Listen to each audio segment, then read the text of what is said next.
Entropy EZ2 is a great mod that lets Half-Life fans play the role of the villain, the hilarious yet troubled Aiden Walker, a Combine elite whose past is still affecting his present. You see, the Breadman team pulled off a very excellent move by characterizing Aiden Walker in a way that's very different from your usual Valve character.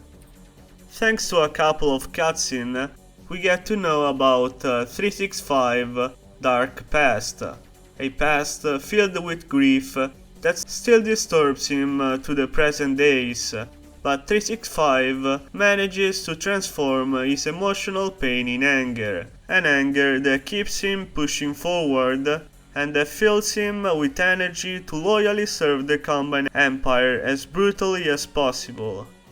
And the Combines do know that his dire memories are the fuel to the 365 fire, and this guy killing instincts are in fact shown from the very first minutes of the mod, picturing Adrian as an impulsive badass guy with clear anger management problems, which are traits that probably earned his promotion from Metro Cop to Combine Elite and that made him kill his teammates. So, what's the bad cop life story? Well, he was a prison guard in Arizona, his wife died, an abduction of his daughter happened, which in turn generated a big investigation, and the media storm that followed caused 365 to lose his job as a prison guard. Life treated Adrian wrongly, and in response he happily joined the Combine to inflict the same pain he felt to others. A true sub-story, probably inspired by Max Payne's. It's nothing original, but it successfully attributes human qualities to a Combine, which are a very mysterious organization made up of masked soldiers that from the outside look devoid of any emotion or humanity whatsoever, and only devoted to serving the Empire. His problematic past is also the reason why the Combines have allowed Aiden Walker to be the only Combine to still possess its past memories as a normal human being. And perhaps this is why whoever plays Entropy 02 gets attached to this character so much. Every person has his problems in life, and so does this very human character. Every action the bad cop performs is motivated by feelings, just like we may act upon emotions in real life ourselves. I really love how the writer of this fantastic mod managed to distinguish this character from the blank slate that Gordon Freeman or Adrian Shepard represent. Valve's approach to characterization represents the complete opposite of 365's. In fact, all we know about Freeman's past are just cold hard facts, like his age of 27, his position as a research assistant in Black Mesa, the theoretical physics education he received, and other corporate type of information such as his clearance level or his assignment at the Anomalous Materials laboratory. Moreover, we know nothing about Freeman's feeling or motives to push forward, but that's what makes Half-Life so special, since the player can put his own sentiments into the empty glass represented by the silent Freeman or Shepard. So, back to Adrian's. His characterization, in my opinion, it's a very welcome change of direction. I mean, I'm talking like Entropy 02 is canon, when it's just a mod, but it felt refreshing to play an Half-Life inspired game as an angry yet witty Combine elite that drives the narration of the plot through his words and not just his actions. After having established how this Combine elite is paradoxically more human than actual humans, I also want to underline how hilarious this guy is. He constantly throws funny one-liners. That sucks.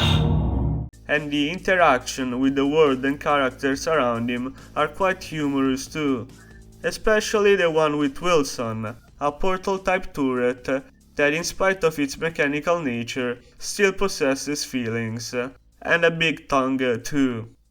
Wilson will in fact speak a lot, and the interactions with the protagonist will certainly make the player crack a smile or two many times during the game. Some people might find all the bickering and talking annoying, but I honestly love it. The Half-Life franchise has always exhibited quite a sober and serious approach to its games, which are devoid of any type of comical relief really, and to me, the funny aspects of Entropy 02 are a nice addition for a mod that I hope will become a spin-off.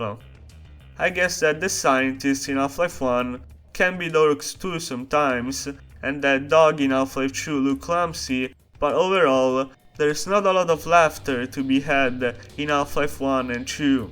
And some people perceive these games as boring, probably because of all the isolation and loneliness the franchise focuses on. So yeah, as a big time Serious Sam fan, Look, Ma, I'm a lumberjack.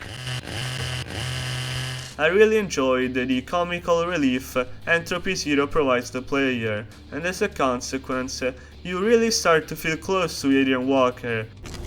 Be careful with those. They're a little unstable.